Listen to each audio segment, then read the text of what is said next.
এই জায়গাগুলো কতবার করে প্লেন করেছিল, তারপরে আবার কেঁচোতে মাটি খুঁড়ে খুঁড়ে খুঁড়ে খুঁড়ে পারা যায় না।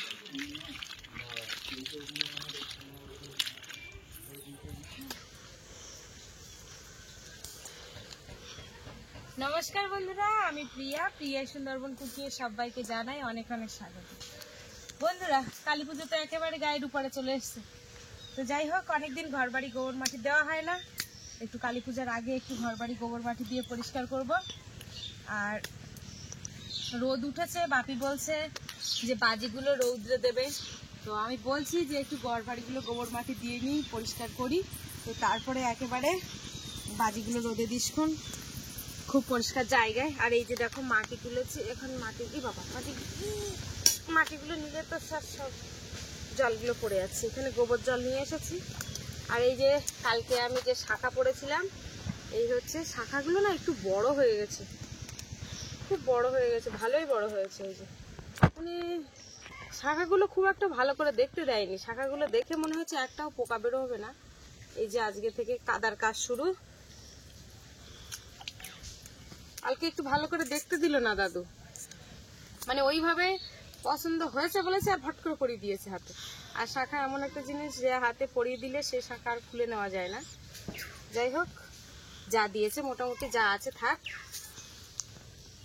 তাই হাতটা একটু বড় হয়ে গেছে শাখাটা। এখন এই যে জল আর গোবর একসাথে মিক্সড করে নেবো।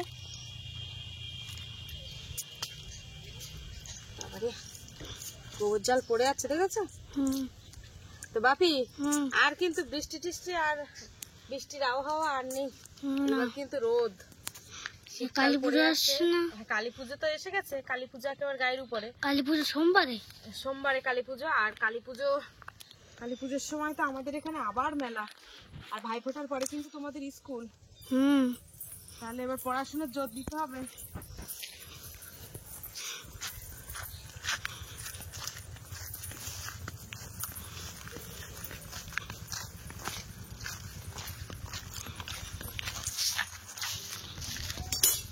ঘরের বারান্দাগুলো গোবর দিইনি, তারপরে বাইরের দিকে আসছি।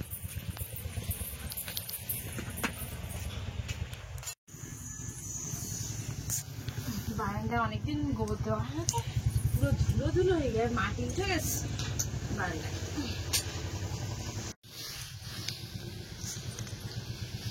বারান্দার পুরো মাথার থেকে গোবর দেওয়া হয়ে গেছে।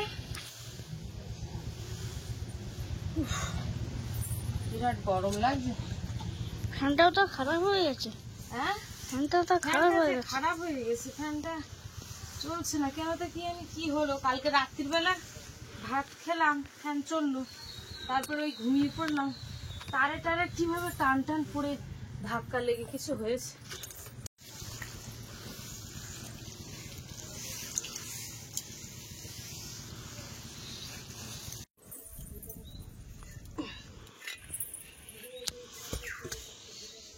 প্রচন্ড রোদ। এই যে বাপি কালকে তারাবাজি ফুটিয়েছে, এই সে তারাবাজির শিক।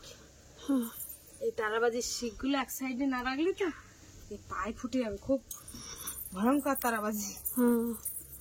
তাই আমি তারাবাজি নিচ্ছিলাম না, তুমি তো তারাবাজিটা দিয়ে দিলে।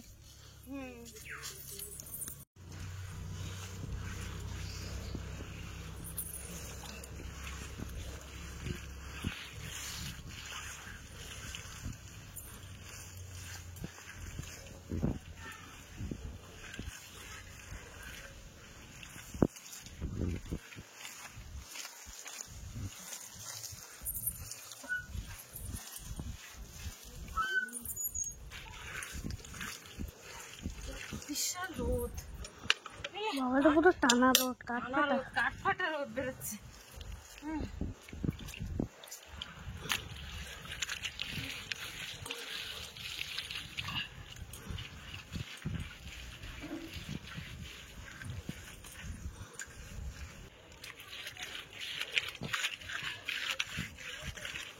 এইবার যা টানা রোদ দিচ্ছে বন্ধুরা, এইবার ডটালি বাজিটা আমি কোথায় রোদ দেবো? বাজি আমি এইখানে। হ্যাঁ, গোবর দিয়ে শুকনো হোক,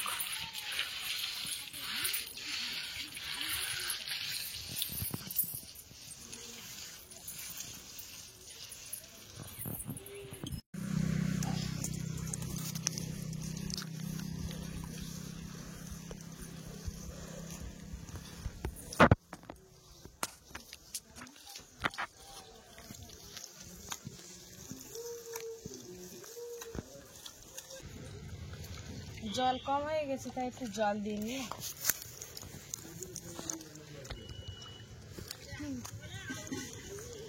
রোদ মাথা ঘোরার মতো অবস্থা। প্রচুর রোদ। এই রোদে মনে বাজি আমার ছুটে পালাবে দিলে। এই রোদে বাজি দিলে বাজি পুরো কয়ে হয়ে যাবে, আগুন হয়ে যাবে। আগুন আর ফাটার সময় পটপট ফুলটা ফুটেছে দেখেছো, এটা আমার গাছ লাগিয়েছিলাম তো, দারুণ। এই যে এই সাইডটা পুরোটা গোবর দেওয়া হয়ে গেছে, এবার এই ধারটা চলে আসবে, এক্ষুনি শুকনো হয়ে যাবে, যা রোদ পড়ছে না। হাত তো শুকনো হয়ে গেছে। এই যে মাটি এনেছিলাম, মাটিগুলো দিলাম।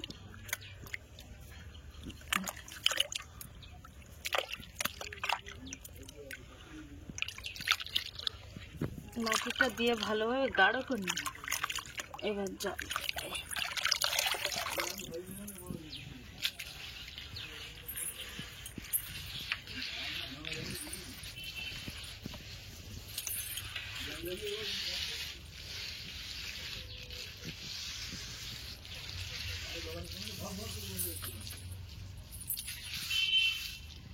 এই যে।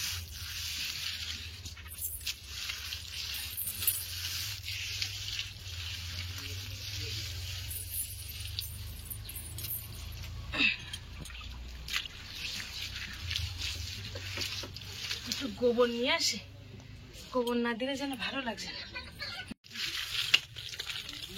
এই কোনাগুলো কতবার করে ঠিক করেছে, তাও দেখো আবার পোকায়।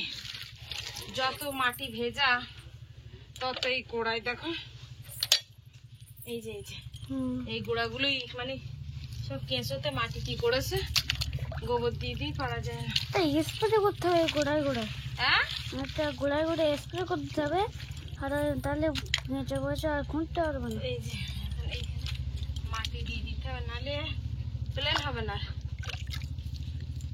তাই না? আবার মাটি নিয়ে আসতে হবে, বুঝলে তো?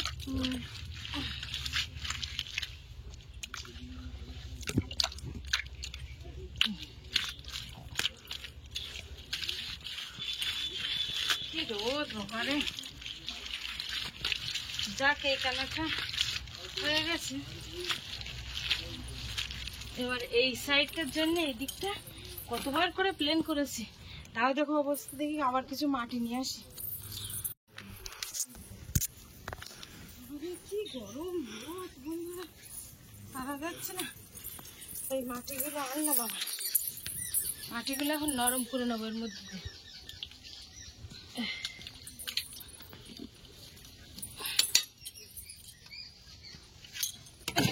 দেয়াল সাদা আছে, সব সাদা, কিন্তু নিচেগুলো নিচের অবস্থা দেখা,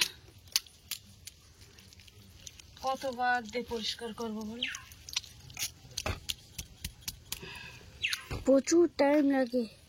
আর টাইম লাগে, আর শুধু যদি বৃষ্টি হয়, আর বৃষ্টি আইলে আর দেবো না, শুধু বলি আর দেবো না, আর দেবো না। তো দিতেই হবে। মাটির ঘর বাড়ি আর কি করা যাবে, কিচ্ছু করার নেই। আর বাপি মাঝে মাঝে বলে যে একটা পাকা বাড়িটাই বাঁধলে হয় না, তোমার এই এত কষ্ট আর ভাল লাগে না।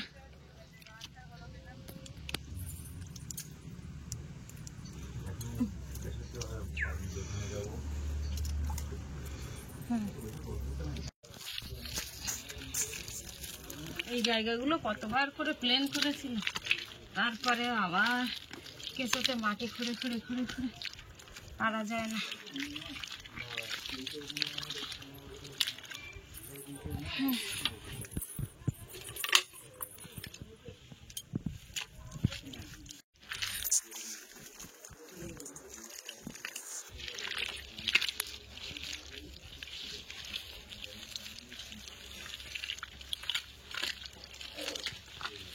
ব্যাস হয়ে গেছে। এবার বাপির বাজি রোদ দেওয়া জায়গায় একটুখানি গুড় আর একটুখানি মাটি ইয়ে করে দেবো। আর এই যে গোবর এইখানটায় দেবো একটু, এই জায়গাটা একটু বাপি বাজি রোদ দেবে, এই জায়গাটা ভালো করে, নাকি বাপি? বাপি শুধু বলছে কোন জায়গায় আমি বাজি রৌদ্র দেবো, সেই জায়গায় ভালো করে পরিষ্কার করো। এই যে দেখো এই জায়গাটা সুন্দর করে দিচ্ছি।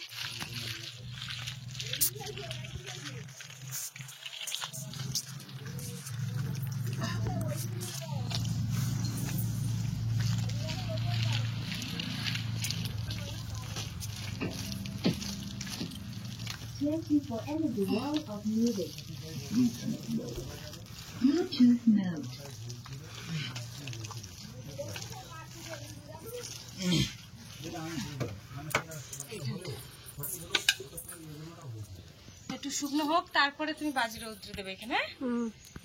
বন্ধুরা এখন আমি বাজি রোদ দেবো।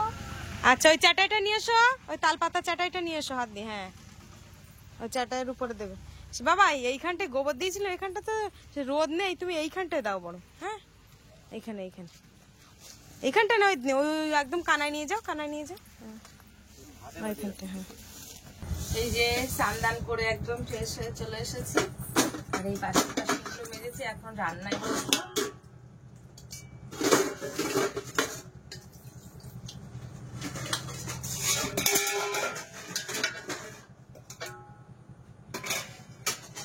কালকে মাছ আনা হয়েছিল, চাকুল মাছ, যেটা হচ্ছে ওই শঙ্কর মাছ বলা হয় না, শঙ্কর মাছ। তাই এটা হচ্ছে বাঘা চাকুল, মানে বাঘের মতো ছোপ ছোপ। যে চাকুল মাছটা নিয়ে এসেছিল বাজারে, চাকুল মাছটা 27 কেজি এনেছিল। তো সেখান থেকে কেটে 550 গ্রামই নিয়ে আসা হয়েছে। তো এখন ওই মাছ আলু টমেটো দিয়ে রান্না করব, আর সাথে উচ্ছে ভাজা করব আলু দিয়ে। আগে উচ্ছে আলুটা কেটে নেব। ভাত কিন্তু ওদিকে হচ্ছে, ভাতটা আগে বসিয়ে দিয়েছি, কারণ ওই ভাতটা হতে দেরি হয়, যার জন্য।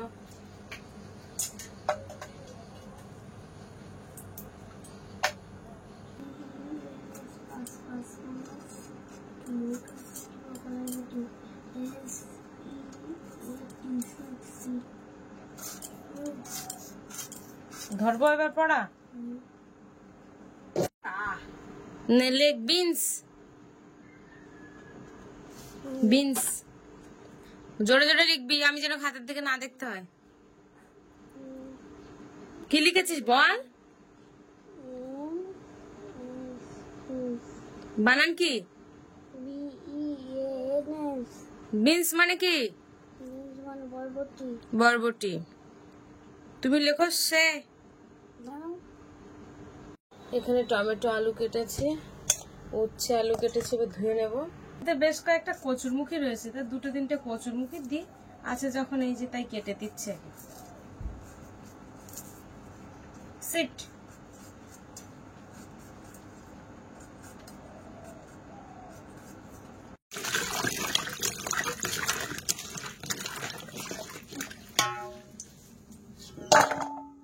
এই যে মাছ ভাজা ছিল কয়েক পিস, এই যে দেখো, এই মাছগুলো কিন্তু দারুণ লাগে। এই যে হাড়গুলো দেখতে পাচ্ছেন, কোনো হাড়ই নেই, সব করকচি হাড়, একদম কচি কচি, পুরো মাংসের মতো কিছুটা। কি দারুণ মাছের টেস্ট, খুব সুন্দর।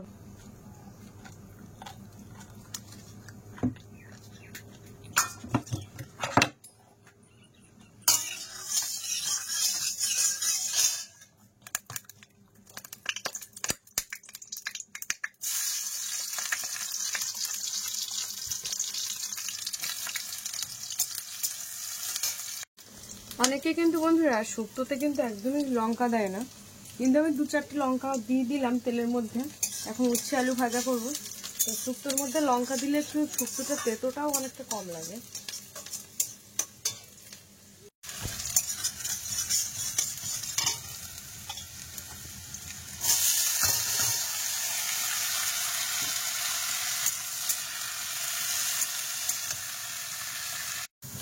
এই যে উচ্ছে আর আলু ভাজা হয়ে গেছে, এবার তুলে নেবো। একদম কড়া করে ভেজেছি সুন্দর করে।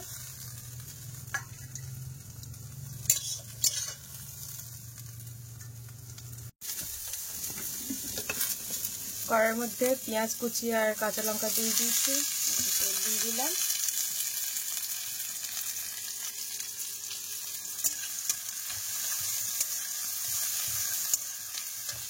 এখানে ভাত হয়ে গেছে, একটু তরকারি রয়েছে কালকে রাত্রে তরকারি। এই যে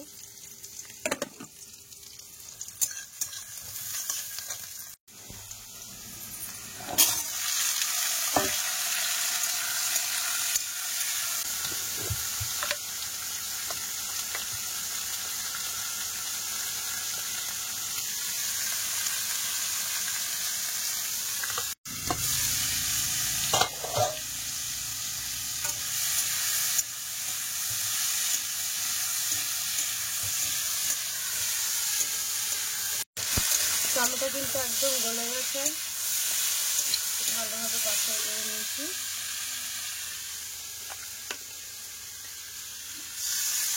জল দিয়ে দেবো।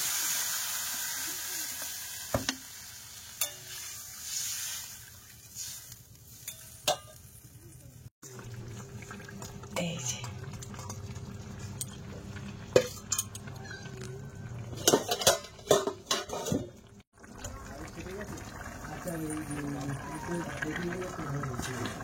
যাচ্ছে, আমি তরকারিতে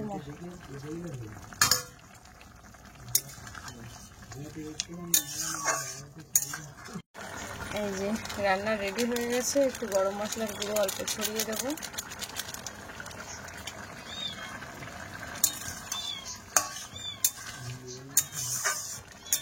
রান্না একদম রেডি।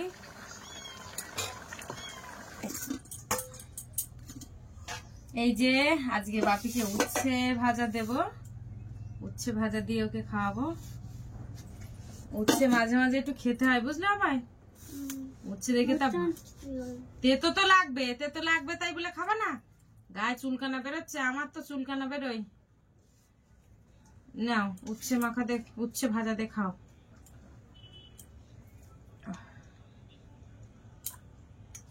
ভালো লেগেছে? তিতু লেগেছে নাই? উচ্ছে ভাজা বন্ধুরা মাঝে মাঝে খেতে হয়। তো এক থালায় বেড়ে নিয়েছি ভাত, একসাথেই খাবো দুজনে।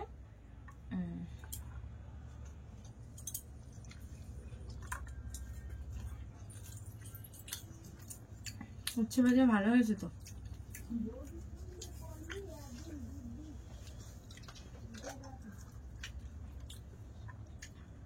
তো বন্ধুরা আজকে খাওয়া দাওয়ার পর্বে আমি ভিডিওটা এখানেই শেষ করছি। তো আজকে সম্পূর্ণ ভিডিওটা তোমাদের কেমন লাগলো, প্রথম থেকে সেই ঘর বাড়ি গোবর মাটি দেওয়া থেকে শুরু করে, আর সব সময় টানা বর্ষাকাল তো প্রতিনিয়তই গোবর মাটি দিয়েছি, তাই একটু অনেক দিন মানে গোবর মাটি দেয়নি ভালো করে শুকনো হওয়ার জন্য। যাই হোক ঘর বাড়ি গোবর মাটি দিয়েছি, কেমন লাগছে কমেন্টের মাধ্যমে জানাবে। আর ভালো লাগলে লাইক কমেন্ট শেয়ার করবে। চ্যানেলে নতুন হয়ে থাকলে অবশ্যই আমার চ্যানেলটিকে সাবস্ক্রাইব করে সবার সঙ্গে থাকবে। আজকে পর্বটা এই পর্যন্ত, দেখা হচ্ছে পরের ভিডিওতে। আর এতক্ষণ আমাদের সঙ্গে থাকার জন্য অনেক অনেক ধন্যবাদ। সবাই ভালো থাকবে, সুস্থ থাকবে, আর আমাদের ভিডিও দেখতে থাকবে। টাটা।